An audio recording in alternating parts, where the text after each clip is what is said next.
आपणही ब्रेक घेतो, paid leave, सिक leave, आपल्यालाही सगळं काही हवं असतं. त्यामुळे गिग वर्कर्सनी ही सुट्टी घेतली तर त्यात काहीच वावगं नाही. मग याच्यात प्रॉब्लेम कुठे आहे?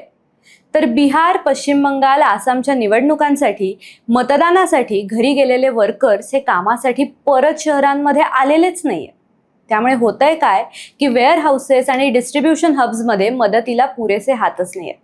माणसंच कमी झाल्यामुळे निम्म्या किंवा निम्म्याहून अधिक मॅनपॉवरमध्ये वेअर हाऊसेस रन होत आहेत. सुपरवायझरला एकट्यालाच 10 गोष्टींची डील करावं लागतंय. त्यामुळे ऑर्डर सॉर्टिंग करायला वेळ लागतोय.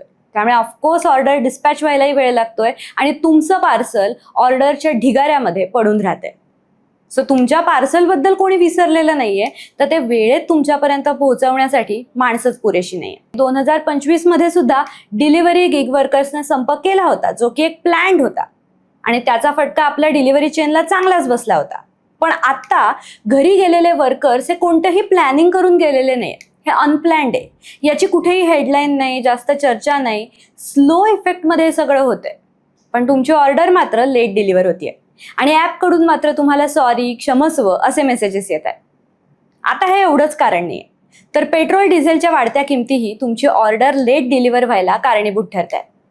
पश्चिम आशियातील वाढत्या संघर्षाच्या पार्श्वभूमीवर केंद्र सरकारने नुकतीच पेट्रोल डिझेलच्या किमतीमध्ये वाढ केलेली आहे.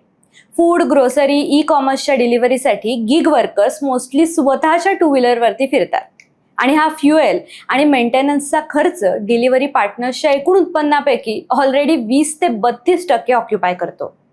त्यामुळे बाईकवर फिरणाऱ्या वर्कर्ससाठी हे गणित बसवणं जरा अवघड जाते. आता याचा तुमच्या डिलिव्हरीजवर एक्झॅक्टली कसा परिणाम होतो?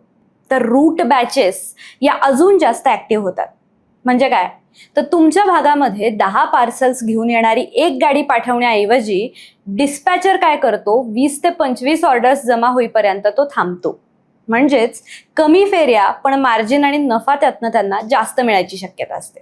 आणि त्यातही लांब पल्ल्याची जर डिलिव्हरी असेल, एका शहरातील हबमधून, गोदामातून दुसऱ्या शहरातील केंद्रांपर्यंत माल पोहोचवण्यासाठी जास्त खर्च येतो. त्यामुळे हे ट्रान्सपोर्टेशन करणारे वाहतूकदार याच्यामध्ये वाटाघाटी, निगोशिएशन करतात. त्यामुळे मालाच्या ट्रान्सपोर्टेशनचं वेळापत्रक हे बदललं जातं आणि या सगळ्यामुळे ही डिलिव्हरीची साखळी अजूनच ताणली जाते आणि तुमची डिलिव्हरी लेट होते. याचा सर्वाधिक फटका हा छोट्या उद्योजक व्यावसायिकांना बसतोय, कारण लास्ट माईल डिलिव्हरी इकोसिस्टीम ही मोठ्या प्रमाणावर लहान छोटे मोठे कंत्राटदार, वैयक्तिक काही लोकांवरच अवलंबून असते. त्यामुळे जेव्हा इंधनाच्या किमतीत वाढ होते, तेव्हा गिग वर्कर्सची आधीच कमी असलेली कमाई अजूनच कमी होते.